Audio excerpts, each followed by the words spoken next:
नमस्कार YouTube family, कशा आहे? बरे आहे ना? बरेच असणार.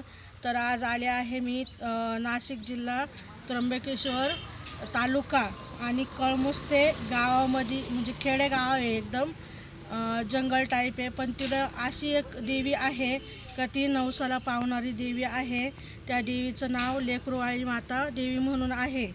आणि ज्यांना कोणाला मूलबाळ वगैरे काही होत नसलं किंवा परपंचामध्ये काही अडीअडचणी असल्या आणि किंवा लहान मुलांचे हातपाय, समजा मोठे माणसांचे हातपाय काही बी अपंग वगैरे काय असलं तर ह्या देवीला आल्याच्या नंतर नवस पूर्ण होतो.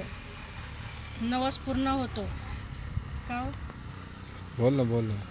तर हा व्हिडिओ शेवटपर्यंत नक्की बघा आणि लाईक करा, शेअर करा, 10 जणांमध्ये सबस्क्राईब करा आणि पूर्ण वॉच करून हा व्हिडिओ बघा नक्की. आणि हॅपी म्हणून बटन आहे ते पण दाबा. तर चला कंटिन्यू करू आपण व्हिडिओ. चला,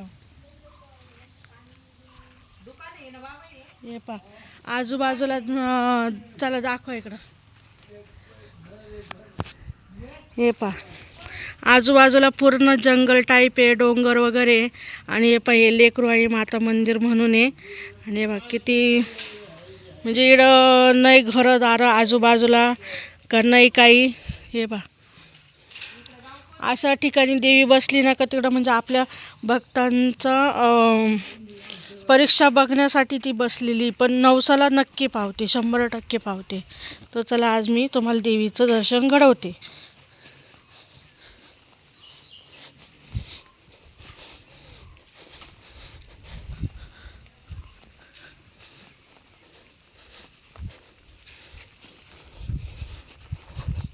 हे पा लेकरूवाळी माता मंदिर म्हणून.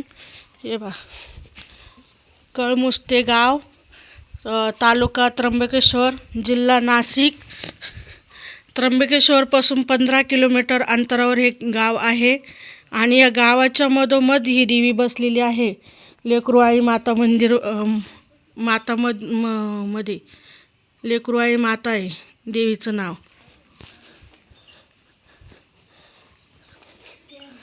आणि इथं कधी पण येताना मंगळवारी आणि शुक्रवारीच यावे. हे पहा,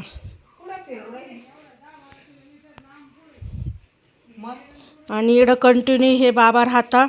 कंटिन्यू म्हणजे शुक्रवारी आणि मंगळवारीच राहतं ना बाबा. हो. हे बा मूर्त्या ज्यांच्या म्हणजे आईपतीप्रमाणे समजा ह्या मूर्त्या पण वाहू शकता. तुम्हाला जे नवस पूर्ण करायचं झाला त्याच्यानंतर तुम्ही ह्या मूर्ती पण वाहू शकताय, पाळणे पण वाहू शकताय आणि 2 पायांचं 4 पायांचं पण देऊ शकते ह्या देवीला. तुमच्या सहखुशीने जो तुमचा नवस असेल तो नवस तुम्ही ह्या देवीला पूर्ण करू शकताय. आणि देवी पावल्याच्या नंतर तुम्ही नवस पूर्ण करा आणि देवी 100% नवसाला पावती. हे काका पुजारी आहे. तर तुमचा काय प्रश्न असेल तर ह्या काकांना विचारायचं आणि आपल्या सहखुशीने त्यांना काय दक्षिणा द्यायची ती द्यायची आपली. बरोबर ना काका? तर हे पण श्रीरामपूरवरून म्हणजे शिर्डी साईटवरून हे आलेले फॅमिली आहे. तर ह्या बाळाला घेऊन आलेले. तर इकडं येताना कधी पण आपलं जेवणाचं आणि पाण्याची सोय करून यावे. कारण इकडं पाण्याची सोय नाही, जेवणाची सोय नाही. कारण इकडं पुरं जंगल आहे आजूबाजूला. आहे पहा. आणि येताना आपल्या स्वतःची गाडी हे नक्की पाहिजे. हां, आपल्या स्वतःच्या गाडीनेच यायचं. कारण की इकडं बसचा, रिक्षांचा, कोणत्याच गाडीचं साधन नाही इथं. इथं फक्त आपली स्वतःची काही पण गाडी असो, आपल्या स्वतःच्याच गाडीने यायचं. आणि सगळ्यात महत्त्वाचं, तुमच्या संग लहान लेकरू असेल किंवा कोणी असो, पाण्याची सोय आणि जेवणाची सोय ही आपली करून यायची घरून. बरोबर आहे का नाही? तुम्हाला भेटलं का पाणी? नाही बाबा, 2-3 किलोमीटर पुढे चालत गेलो तिथून. नाही, इकडं पाण्याची सोयच नाही. आम्ही सांगणार पार तिकडं खाली तळायला ना, तिकडे 1-2 घर आहेत, तिकडं पाणी भेटलं. तुम्ही इकडून निघाले ना तरच तुम्हाला तिकडं पाणी भेटेल. दुकान लागलं होतं, मी बोलले होते तिथं थांबव. हां, टपरी, ते चौफुली टपरी लागली असेल. हां एकच दुकान होतं. हां, तर हे बाई हे बाळ आहे, ह्या बाळासाठी एवढं लांबून श्रीरामपूरवरून आलेले आहे. श्रीरामपूर. इथं पाण्याचा एक जार ठेवायचा ना बाबा, का नाही? त्यांना कसं काय जमलं ते? म्हणजे असं हा, ते इथं पाणी आहे नाही रे, इथं पाणी कुठं हे वाळून दे, कुठं? हे वाळून दे. होय. इकडे. म्हणजे रस्त्यालाच आहे का? इकडे हे बाई झाडं आहे, गप्पाले, गप्पाले, गप्पाले. हे झाड आहे इकडे का? हा हे वाळ हे झाडामध्ये. ये इकडे पाणी म्हणे. हे जे हिरवगार झाड दिसतं ना, आजी आजी टाकी. हा का? आजी टाकी म्हणे. हा हा हा. हे कपडे नाही कपडे. ये ते कोरपडी सारखे झाड दिसतात ते. अच्छा. ते पाय वाट बघ ना तिथे. हा मग ते काय वाजव घे. जा आपलं पाय वाट आहे बघा.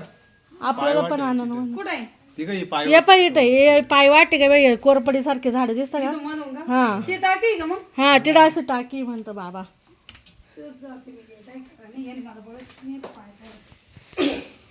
एवढे लांब गेल्याने जवळ मग बॉटल कुठे आहे आपली?